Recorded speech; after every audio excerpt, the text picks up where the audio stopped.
Palembang Darussalam membentang di sepanjang aliran Sungai Musi. Urat nadi kehidupan yang membelah kota menjadi dua sisi yang suma-soma diberkahi. Pada masa keemasannya, di bawah kepemimpinan Sultan Sulaiman, kerajaan ini dikenal hingga ke pelosok dunia sebagai pusat perdagangan maritim yang makmur dan adil. Kapal-kapal dagang dari Tiongkok, India, bahkan Persia, silih berganti berlabuh membawa sutra dan rempi-rempa yang tak terhingga nilainya. Tanah Palembang begitu subur, menghasilkan lada, pala, dan hasil bumi melimpah ruah, menjadikannya permata di Pulau Sumatera. Sultan Sulaiman, seorang raja yang arif dan berwibawa, bukanlah tipe penguasa yang hanya menikmati kemewahan istana.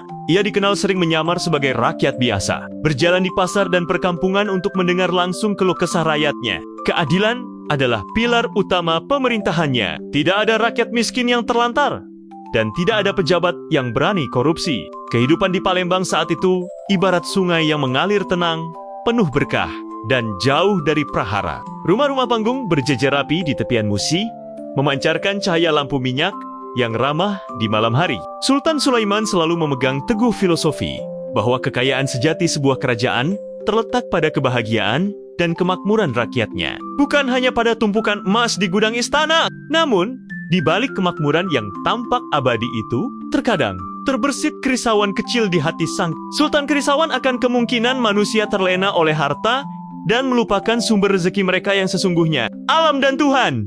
Ia sering menatap langit malam, berdoa agar kemakmuran ini tidak pernah melahirkan benih-benih keserakahan di istananya.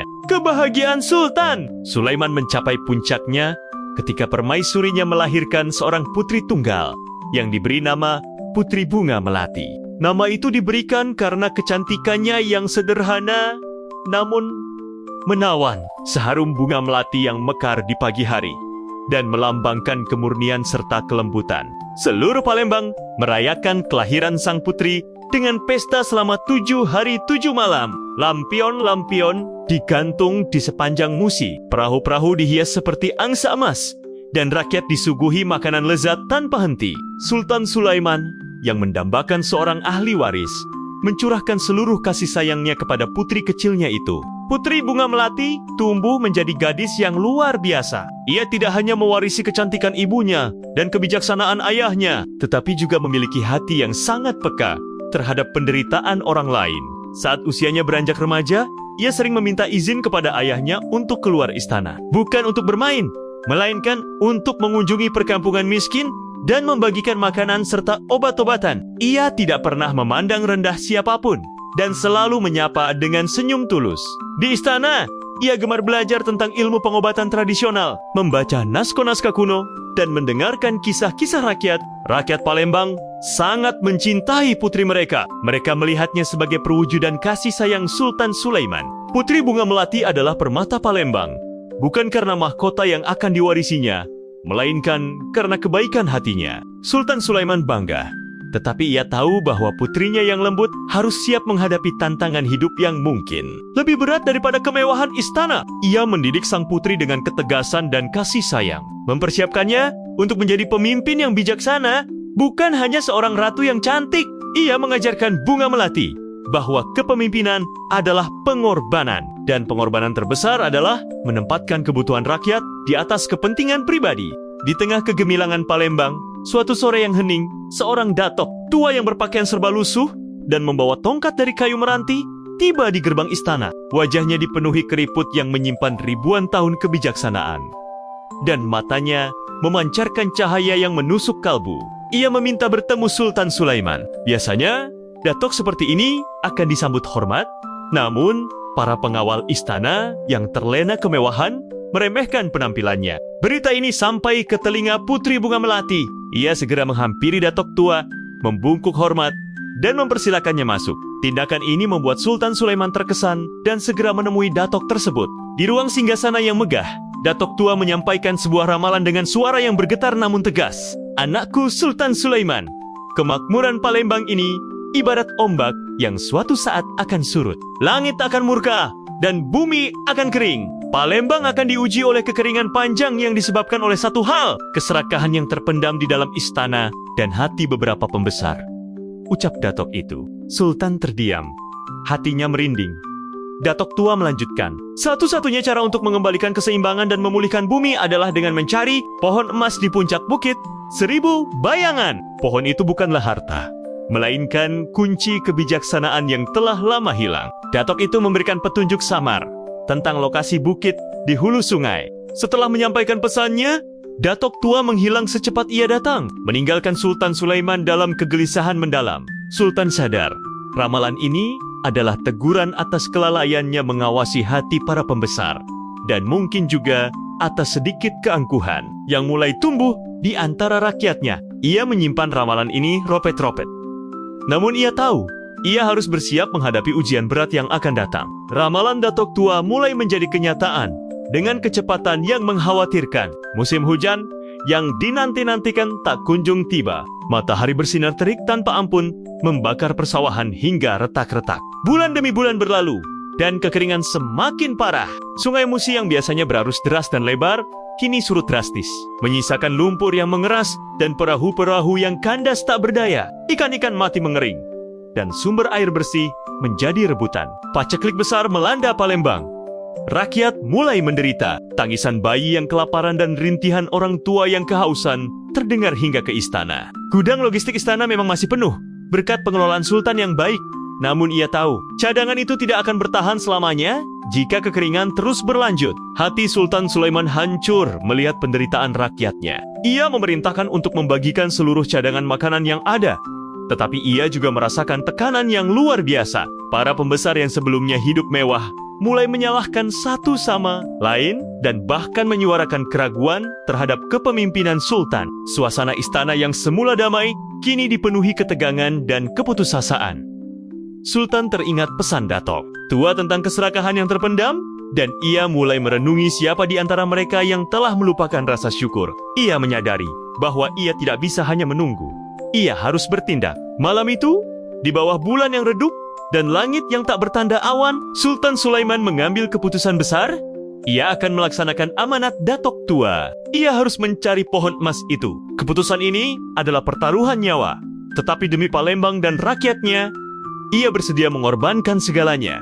Sultan Sulaiman mengumpulkan seluruh pembesar, menteri, dan panglima di ruang pertemuan utama. Suasana yang tegang dan sunyi menyambutnya. Setelah menjelaskan parahnya kondisi Palembang dan mengulang sedikit tentang ramalan Datok tua, Sultan mengumumkan niatnya yang mengejutkan. "Saya telah memutuskan," katanya dengan suara berwibawa. "Saya akan memimpin ekspedisi ini sendiri untuk mencari pohon emas di puncak bukit 1000 bayangan." Ruangan itu langsung riuh dengan protes. Para menteri dan penasihat baru ramai menyuarakan penentangan mereka. "Tuanku Sultan, Bukit 1000 bayangan dikenal sebagai tempat yang penuh mara bahaya dan tidak pernah disentuh manusia. Bagaimana jika terjadi sesuatu pada Anda? Siapa yang akan memimpin Palembang?" seru salah satu menteri. Ada yang menuduh ramalan itu hanyalah tahayul belaka, dan ada pula yang mengusulkan agar dikirim saja 1000 prajurit terbaik. Namun, Sultan Sulaiman menggeleng. Pohon emas itu bukan untuk diambil dengan kekuatan atau harta, melainkan dengan kemurnian hati seorang pemimpin. Ujian ini bukan tentang perang, tetapi tentang ketulusan. Jika saya sebagai raja tidak berani mengambil risiko untuk rakyat, maka Palembang memang ditakdirkan untuk jatuh, tegas Sultan. Ia memilih meninggalkan takhta sejenak untuk memenuhi panggilan takdir. Keputusannya ini membuat para pembesar terdiam, menyadari betapa besarnya cinta Sultan kepada rakyatnya. Ia menunjuk seorang penasihat yang paling bijaksana, ditemani oleh Panglima Hitam, untuk memimpin pemerintahan sementara hingga ia kembali. Keputusan Sultan sudah bulat, dan tidak ada yang bisa menggoyahkannya. Di antara kerumunan para pembesar yang tegang, hanya Panglima Hitam yang berdiri tegak dan tenang. Ia adalah sosok yang disegani, dikenal karena kesetiaannya yang tak tergoyahkan dan kemampuannya berperang yang tiada tanding. Setelah pertemuan bubar, Panglima Hitam menghadap Sultan Sulaiman secara pribadi. "Tuanku Sultan, izinkan hamba menemani tuanku. Jalan yang tuanku tempuh terlalu berbahaya untuk dilalui sendirian. Kekuatan hamba adalah perisai tuanku," pinta Panglima Hitam dengan suara yang dalam dan serius. Sultan Sulaiman tersenyum lembut dan menepuk bahu panglimanya. "Tidak, Panglima Hitam. Perjalanan ini adalah ujian pribadi seorang raja. Kamu harus tetap tinggal. Tugasmu yang sesungguhnya lebih besar daripada melindungiku," kata Sultan. Panglima Hitam menatap bingung. "Tugas hamba adalah menjaga Putri Bunga Melati dan memastikan tidak ada satupun benih pengkhianatan yang tumbuh di istana selama kepergianku. Kamu adalah mata dan telingaku. Janjikan padaku, kamu akan menjamin keselamatan putriku dan keutuhan Palembang. Perintah Sultan dengan nada yang tak terbantahkan. Panglima Hitam berlutut, meletakkan pedangnya di hadapan Sultan sebagai tanda penghormatan tertinggi. Hamba bersumpah atas nama kehormatan Palembang dan nyawa hamba sendiri. Putri Bunga Melati akan aman. Tidak akan ada yang menyentuh istana ini selama tuanku menjalankan tugas suci. Hamba akan menjadi dinding baja yang melindungi Palembang hingga tuanku kembali. Janji Panglima Hitam dengan mata berkaca-kaca. Janji itu memberi ketenangan pada hati Sultan yang kini bisa fokus sepenuhnya pada perjalanan berat di hadapannya. Persiapan keberangkatan Sultan Sulaiman dilakukan dalam kerahasiaan dan kesederhanaan. Ia tidak membawa pasukan, tidak membawa harta, dan hanya mengenakan pakaian yang biasa dikenakan oleh rakyat jelata. Bekal yang ia bawa hanyalah segenggam beras kering, sedikit garam, dan sebuah parang tua. Kesederhanaan ini mencerminkan tekadnya untuk menempuh perjalanan sebagai seorang hamba yang mencari petunjuk, bukan sebagai seorang raja yang menuntut. Momen paling berat adalah perpisahannya dengan Putri Bunga Melati. Sang putri, meskipun hatinya hancur, berusaha tampil tegar di hadapan ayahnya. Ia memeluk erat ayahnya. Air matanya tak terbendung. Ayahanda, izinkan Bunga mendoakan setiap langkahmu. Jagalah diri baik-baik. Jangan lupakan aku, bisik putri. Kemudian, ia melepaskan selendang sutra berwarna merah marun yang selalu ia kenakan. Selendang itu disulam dengan benang emas membentuk motif bunga teratai. Ini adalah jimat bunga. Bawalah ayahanda jika engkau lelah atau putus asa. Ingatlah bahwa selendang ini membungkus cinta dan harapan seluruh rakyat Palembang, kata Putri Bunga Melati sambil menyerahkan selendang itu. Sultan Sulaiman menerima selendang itu, menciumnya, dan menyimpannya di balik bajunya, dekat dengan jantungnya. Ia tahu, selendang itu akan menjadi pengingat terkuat akan alasan ia memulai perjalanan ini. Tepat sebelum fajar menyingsing, Sultan Sulaiman diam-diam meninggalkan istana, menyusuri tepian sungai Musi yang kering, dan melangkah masuk ke dalam hutan yang gelap. Ia membalikkan badan sekali saja, menatap siluet istana yang ia cintai, dan berdoa semoga langkah kakinya ini membawa berkah bagi Palembang. Perjalanannya sebagai Sulaiman, seorang hamba yang mencari kebenaran, baru saja dimulai. Minggu-minggu pertama, perjalanan adalah ujian fisik dan mental yang paling berat. Sultan Sulaiman, yang terbiasa dengan kemewahan istana, kini harus berjalan kaki berhari-hari menembus hutan belantara Sumatera yang lebat. Medan yang ia hadapi sangatlah ekstrem. Akar-akar pohon besar menjerat langkah, lumpur tebal mengisap sepatu, dan nyamuk-nyamuk besar mengerubunginya tanpa henti. Bekal yang ia bawa segera habis. Ia harus belajar bertahan hidup, memakan buah-buahan hutan yang ia yakini tidak beracun, dan mencari sumber air bersih yang semakin langka. Malam hari adalah siksaan terberat. Suara-suara binatang buas mengaum di sekelilingnya, dan rasa dingin menusuk tulang. Ia tidak tidur nyenyak, selalu waspada. Namun, yang paling menguras tenaganya adalah rasa sepi dan keraguan yang menyelimuti. Apakah aku benar? Apakah pohon emas itu benar-benar ada? Ataukah aku hanya mengejar bayangan? Bisikan itu selalu menghantuinya. Setiap kali ia merasa ingin menyerah, ia akan menyentuh selendang sutra Putri Bunga Melati yang tersimpan di dadanya. Sentuhan itu mengembalikan ingatannya akan wajah putrinya yang lembut dan penderitaan rakyat Palembang. Ia menyadari bahwa ujian ini adalah tentang kerendahan hati. Ia harus mengakui kelemahannya sebagai manusia biasa dan bergantung sepenuhnya pada alam dan kekuatan spiritual. Ia mulai memohon izin kepada pepohonan sebelum mematahkan ranting dan meminta maaf kepada sungai sebelum mengambil airnya. Dengan merendahkan hatinya, ia menemukan kekuatan baru. Jalannya yang semula terasa buntu, kini seakan terbuka perlahan. Ia berhasil melewati sekat hutan yang paling gelap, membuktikan bahwa seorang raja harus mampu menjadi hamba di hadapan alam semesta. Setelah berjalan selama lebih dari sebulan, Sultan Sulaiman jatuh sakit karena kelelahan dan keracunan buah hutan. Ia ambruk di bawah pohon beringin tua, tubuhnya menggigil hebat. Bekalnya telah habis sama sekali, dan ia hanya memiliki sedikit air yang tersisa di labunya saat ia berjuang melawan demam. Seorang pengemis tua yang tampak lebih kurus dan lusuh daripada dirinya sendiri merangkak menghampirinya. Pengemis itu betuk-bituk parah dan tampak sekarat. "Tuan Pengelana," rintih pengemis itu dengan suara serak, "saya sudah 3 hari tidak minum. Tolong, berikan saya setetes air. Saya sudah tidak kuat."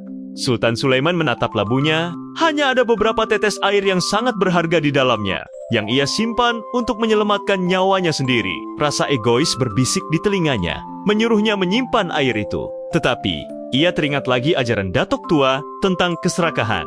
Keserakahan tidak only tentang harta, tetapi juga tentang mempertahankan nyawa sendiri di atas kebutuhan orang lain. Dengan tangan yang gemetar, Sultan Sulaiman menuangkan sisa air itu ke dalam mulut pengemis tua. Ia tidak menyisakan setetes pun untuk dirinya sendiri. Setelah menelan air, pengemis tua itu tiba-tiba tersenyum. Senyumnya begitu cerah sehingga menerangi seluruh hutan. Tubuhnya yang kurus tegak berdiri, dan pakaian lusuhnya berubah menjadi jubah sutra putih yang berkilauan. Sultan Sulaiman, katanya dengan suara yang megah, "Engkau telah lulus ujian. Engkau rela mengorbankan nyawamu demi orang yang tidak engkau kenal. Engkau telah mengalahkan keserakahan yang ada di dalam hatimu." Pengemis itu ternyata adalah roh penjaga hutan yang menguji ketulusannya. Roh penjaga itu kemudian memberikan petunjuk yang sangat jelas tentang arah menuju Bukit Seribu Bayangan. "Teruslah, berjalan ke timur, tapi jangan pernah mengambil sesuatu yang berkilauan sebelum mencapai puncak." Pesan roh itu sebelum menghilang, meninggalkan Sultan Sulaiman dalam kekaguman dan kekuatan baru. Dengan petunjuk baru, Sultan Sulaiman kembali melanjutkan perjalanannya. Ia tiba di tepi sebuah sungai besar yang arusnya sangat deras. Namun, hal yang paling menakutkan adalah air sungai itu dipenuhi oleh ribuan ular berbisa yang saling melilit dan berenang, menjadikannya mustahil untuk diseberangi. Sungai ini adalah ujian kedua, ujian rasa takut dan kepasrahan. Jika ia mencoba melawan, ia pasti akan mati. Sultan Sulaiman duduk di tepian, merenung. Ia tidak memiliki senjata, dan kekuatannya sebagai manusia biasa tidak berarti apa-apa di hadapan kawanan ular itu. Ia teringat pelajaran Datuk Tua dan pengalaman bersama roh penjaga hutan. Perjalanan ini bukanlah tentang kekuatan fisik, tetapi tentang spiritual. Ia menutup mata, memeluk selendang putrinya, dan mulai merapal doa. Ia memohon kepada Tuhan agar diberi izin untuk menyeberang demi menyelamatkan rakyatnya. Ia melepaskan semua rasa takut dan pasrah sepenuhnya pada takdir. Setelah berdoa, ia membuka mata dan mulai melangkah. Ajaibnya, saat kaki Sultan menyentuh air, ular-ular itu perlahan menjauh, membentuk jalur sempit yang aman di tengah sungai. Ular-ular itu hanya menatapnya lelah. Mereka adalah penjaga yang telah diperintahkan untuk memberi jalan. Sultan Sulaiman berjalan perlahan namun mantap, tanpa ragu, hingga ia mencapai tepian seberang. Setelah ia melangkah keluar dari air, jalur ular itu kembali tertutup, dan sungai kembali dipenuhi reptil berbisa. Pengalaman ini mengajarkan Sultan bahwa kekuatan tertinggi seorang pemimpin adalah keyakinan dan keikhlasan niat. Ia tidak hanya melewati sungai, tetapi ia juga menyeberangi batasan ketakutan dalam dirinya. Hatinya semakin mantap bahwa ia berada di jalan yang benar. Di tengah perjalanan melalui padang rumput yang luas, Sultan Sulaiman menemukan sebuah gua kecil. Karena kelelahan, ia memutuskan untuk beristirahat sejenak di dalamnya. Begitu ia masuk, matanya terbelalak kaget. Gua itu berkilauan. Seluruh dinding, lantai, dan langit-langitnya dipenuhi oleh tumpukan bongkahan emas murni dan permata-permata yang berkilauan. Harta karun itu begitu melimpah, jauh lebih banyak daripada seluruh kekayaan Palembang. Pikiran Sultan langsung tergoda. Jika aku membawa ini, aku tidak perlu mencari pohon emas lagi. Aku bisa pulang sekarang, menggunakan emas ini untuk membeli makanan dan mengakhiri paceklik. Bisik suara egois di benaknya. Ia mulai membayangkan bagaimana ia akan disambut sebagai pahlawan dan bagaimana ia bisa kembali menikmati kenyamanan istana. Tangannya terulur, siap mengambil sebongkah emas terbesar. Namun, saat tangannya hampir menyentuh emas itu, ia teringat pesan roh penjaga hutan. Jangan pernah mengambil sesuatu yang berkilauan Sebelum mencapai puncak, ia juga teringat ramalan Datuk Tua tentang bahaya keserakahan. Apakah harta karun ini adalah ujian terakhir? Sultan Sulaiman menarik tangannya kembali, menggelengkan kepala. Ia tahu, jika ia mengambil emas ini, ia akan mengkhianati tujuannya dan mengulang kesalahan yang ia coba perbaiki. Ia akan kembali sebagai raja yang serakah, dan kemakmuran Palembang hanya akan bersifat sementara. Ia memejamkan mata, memohon kekuatan untuk menolak. Ketika ia membukanya, ia berbalik, dan tanpa mengambil satu pun permata, ia berjalan keluar dari gua. Tepat setelah ia keluar, terdengar suara gemuruh, dan gua itu runtuh. Harta karun itu hilang, berubah menjadi debu dan batu biasa. Sultan Sulaiman tersenyum. Ia telah mengalahkan godaan terbesar godaan untuk memilih jalan pintas kekayaan duniawi. Setelah melewati berbagai ujian, Sultan Sulaiman akhirnya tiba di lokasi yang dimaksud oleh Datuk Tua, kaki Bukit Seribu Bayangan. Nama itu sangat cocok. Bukit itu menjulang tinggi ke langit, diselimuti oleh kabut tebal yang bergerak seperti ribuan bayangan menari. Suasananya sangat sunyi, dingin, dan sangat mencekam. Di pintu masuk jalur pendakian, ia menemukan sebuah gerbang batu yang kuno dan menyeramkan. Di sekitar gerbang itu, ia bisa merasakan kehadiran makhluk-makhluk tak kasat mata para bayangan penjaga yang berdiri sebagai benteng spiritual. Mereka tidak menyerang secara fisik, tetapi mengisi udara dengan aura ketakutan dan keraguan yang luar biasa. Sultan Sulaiman tahu, ujian fisik telah usai. Kini giliran ujian spiritual dan filosofis.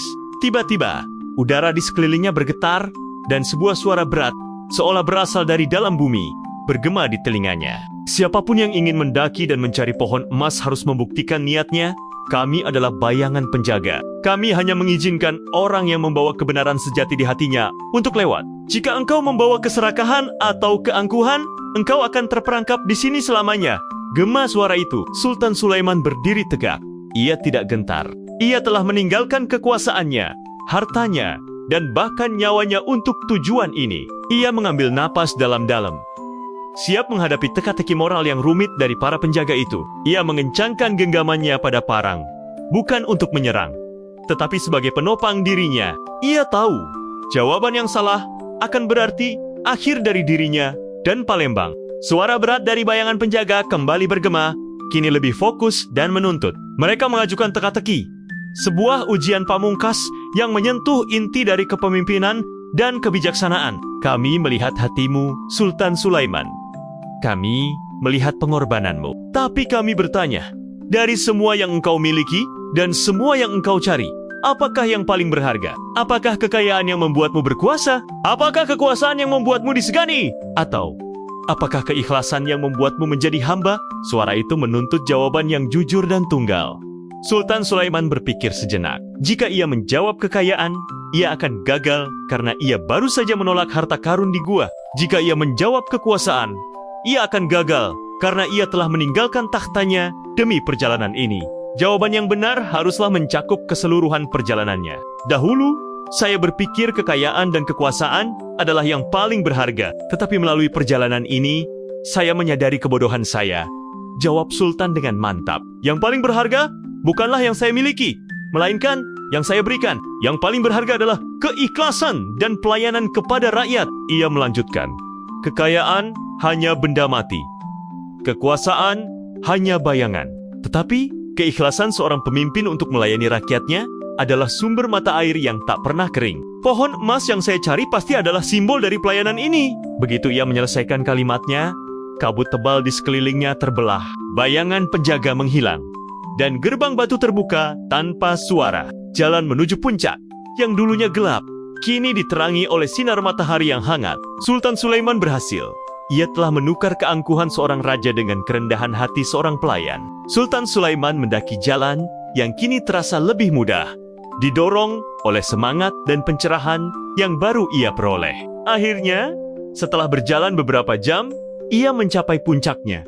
Ia berhenti, terperangah. Di tengah padang rumput yang hijau dan subur, berdiri tegak sebuah pohon tunggal yang sangat besar. Batangnya kokoh, memancarkan aura kehidupan yang kuat. Pohon itu adalah pohon emas. Namun, pohon emas itu tidak terbuat dari logam mulia seperti yang ia bayangkan. Daun-daunnya memang berwarna keemasan karena memantulkan cahaya matahari dengan cara yang luar biasa, dan buah-buah yang menggantung di rantingnya memancarkan sinar hangat. Buah-buah itu bukanlah emas batangan, melainkan buah-buahan eksotis yang berisi benih-benih unggul yang belum pernah ia lihat. Benih padi yang tahan kekeringan, benih jagung yang berbuah 3 kali lipat, dan benih rempah-rempah yang lebih wangi. Sultan Sulaiman mendekati pohon itu. Ia menyentuh batangnya dan merasakan getaran energi kehidupan yang luar biasa. Ia mengerti sekarang, pohon emas bukanlah harta untuk disimpan di gudang, melainkan harta karun kehidupan itu sendiri. Emas sejati Palembang bukanlah yang ditambang, melainkan yang tumbuh dari bumi. Keserakahan yang diperingatkan Datuk Tua adalah kegagalan untuk melihat kekayaan yang telah diberikan alam. Ia tertawa kecil, menyadari betapa bodohnya ia membayangkan emas murni. Kebijaksanaan yang ia kari adalah pengetahuan untuk memanfaatkan karunia alam. Saat Sultan Sulaiman berdiri di bawah naungan pohon emas, salah satu buah emas itu jatuh ke tanah, memancarkan cahaya yang sangat terang dan membentuk sebuah sosok bercahaya di hadapannya. Sosok itu adalah perwujudan dari kearifan alam. Sultan Sulaiman, suara itu merdu dan damai. Engkau mencari pohon emas untuk menyingkirkan paceklik. Kini engkau telah menemukannya. Pohon ini adalah simbol dari kebijaksanaan abadi dan kesuburan yang tak terbatas. Cahaya itu menjelaskan, kekayaan sejati sebuah kerajaan bukanlah tumpukan emas yang bisa habis, melainkan kemampuan untuk mengelola dan memelihara alam. Rakyatmu menderita bukan karena alam miskin, tetapi karena mereka lupa cara berinteraksi dengan alam secara harmonis. Keserakahan membuat mereka hanya mengambil tanpa memberi kembali. Sosok cahaya itu kemudian memerintahkan Sultan untuk membawa benih-benih unggul ini, dan yang lebih penting, membawa ilmu dari pohon ini. Ilmu bertani yang lestari, ilmu mengairi sawah dengan bijak, dan ilmu bersyukur. Tanamlah benih ini dengan tanganmu sendiri, dan ajarkan rakyatmu untuk mencintai tanah mereka. Engkau tidak boleh kembali sebagai raja yang menyombongkan harta, tetapi sebagai guru yang membagikan ilmu. Tegas cahaya itu. Sultan Sulaiman berlutut, menyerap setiap kata. Ia menyadari bahwa ia telah pergi sebagai seorang raja yang mencari harta, tetapi kembali sebagai seorang petani yang membawa ilmu. Misi sesungguhnya bukanlah mendapatkan sesuatu, tetapi menjadi orang yang lebih baik dan lebih bijaksana. Ia menghabiskan waktu di puncak bukit, mempelajari karakteristik setiap benih dan mencatat setiap petunjuk yang diberikan oleh cahaya keemasan itu. Setelah mendapatkan benih dan pengetahuan yang berharga, Sultan Sulaiman bersiap untuk kembali ke Palembang. Perjalanannya pulang terasa jauh lebih ringan, meskipun ia masih harus menempuh jarak yang sama. Ia tidak lagi berjalan dengan beban keraguan, tetapi dengan hati yang penuh pencerahan dan harapan. Ia membawa sekantung penuh benih unggul, yang baginya jauh lebih berharga daripada semua emas di dunia. Ia melewati lagi hutan belantara, tetapi kini ia melihatnya dengan mata yang berbeda. Ia melihat sungai bukan sebagai halangan, tetapi sebagai sumber kehidupan yang harus dijaga. Ia tidak lagi takut akan kesepian, karena ia ditemani oleh tujuan yang mulia. Ia melewati lokasi gua emas palsu, tetapi kini ia hanya tersenyum. Emas itu tidak berarti apa-apa dibandingkan dengan benih yang ia bawa. Saat ia mendekati perbatasan Palembang, ia melihat betapa parahnya kekeringan. Pemandangan itu memacu langkahnya. Ia tidak lagi peduli pada rasa lelah fisiknya, tetapi hanya pada kecepatan ia bisa mencapai rakyatnya. Ia kembali sebagai orang yang sama dengan saat ia pergi, mengenakan pakaian sederhana, tetapi ia membawa harta yang tidak terlihat, ilmu pengetahuan dan keikhlasan. Ia telah membuktikan bahwa seorang pemimpin harus rela melepaskan mahkotanya untuk mencari kebenaran, dan bahwa kebenaran sejati tidak ditemukan di dalam kemewahan istana, melainkan di dalam pengorbanan dan pelayanan yang tulus kepada alam dan sesama. Sultan Sulaiman tiba di gerbang Palembang. Ia disambut oleh keheningan dan keputusasaan. Ia berjalan langsung menuju istana, di mana ia disambut dengan tangisan bahagia oleh Putri Bunga Melati dan sambutan penuh hormat dari Panglima Hitam. Panglima Hitam telah menepati janjinya. Palembang tetap utuh dan putri aman. Putri Bunga Melati memeluk ayahnya, menangis terharu melihat ayahnya kembali, meskipun terlihat kurus dan kelelahan. Setelah bertukar cerita singkat, Sultan tidak membuang waktu. Ia tidak meminta perayaan atau istirahat. Ia segera mengumpulkan seluruh rakyat di lapangan utama. "Wahai rakyatku, aku kembali, bukan dengan emas, tetapi dengan harapan yang lebih besar," seru Sultan. Ia menunjukkan benih-benih unggul dari pohon emas. Beberapa rakyat ragu. mengira Sultan gagal membawa emas. Namun, Sultan Sulaiman kini bukan hanya raja tetapi juga seorang guru, segera memimpin mereka ke sawi-sawa yang kering. Ia mengajari mereka teknik irigasi air bawah tanah yang ia pelajari di bukit, dan dengan tangannya sendiri, ia mulai menanam benih unggul. Ia menunjukkan bagaimana benih-benih itu membutuhkan sedikit air, namun dapat tumbuh dengan cepat berkat sifat alaminya. Rakyat yang tadinya putus asa, kini terinspirasi oleh semangat dan kerendahan hati sultan mereka. Mereka mulai bekerja keras, bahu-membahu, dipimpin oleh raja mereka yang kini berlumuran tanah. Mereka telah mendapatkan kembali sesuatu yang hilang, harapan dan rasa percaya diri untuk mengelola alam mereka sendiri. Minggu-minggu berikutnya adalah masa transformasi. Seluruh rakyat Palembang dipimpin oleh Sultan Sulaiman bekerja keras mengolah tanah dan menanam benih. Ajaibnya, benih-benih dari pohon emas itu tumbuh dengan cepat dan subur, bahkan di tanah yang kering. Kemudian, seolah-olah alam merespons ketulusan dan kerja keras mereka, hujan turun deras setelah kemarau panjang. Hujan itu bukan hanya menyiram bumi, tetapi juga menyirami hati rakyat. Sawah-sawah yang tadinya retak kini menghijau kembali, dan Sungai Musi perlahan-lahan kembali terisi. Palembang kembali makmur, bahkan lebih makmur dari sebelumnya, karena kemakmuran kali ini dilandasi oleh ilmu dan rasa syukur. Sultan Sulaiman memimpin dengan kebijaksanaan yang baru. Ia mengajarkan bahwa kekayaan sejati bukanlah tumpukan harta yang harus dijaga, melainkan kesuburan bumi yang dikelola dengan baik dan keikhlasan hati dalam melayani. Ia membuat peraturan untuk melindungi hutan dan sungai, memastikan bahwa Palembang akan menjadi kerajaan yang selaras dengan alam. Putri Bunga Melati tumbuh menjadi pemimpin yang bijaksana, mewarisi semangat ayahnya sebagai pelayan rakyat. Pohon emas di puncak Bukit Seribu Bayangan tidak pernah disentuh lagi, tetapi ia menjadi legenda abadi yang diceritakan turun-temurun. Legenda itu bukan tentang emas, tetapi tentang pelajaran terbesar yang pernah dipelajari seorang raja, bahwa seorang pemimpin sejati harus rela melepaskan segalanya untuk menemukan kebenaran bahwa keikhlasan adalah harta yang tak ternilai. Palembang Darussalam terus jaya, dikenang sebagai kerajaan yang pernah diuji oleh keserakahan, tetapi diselamatkan oleh kerendahan hati rajanya.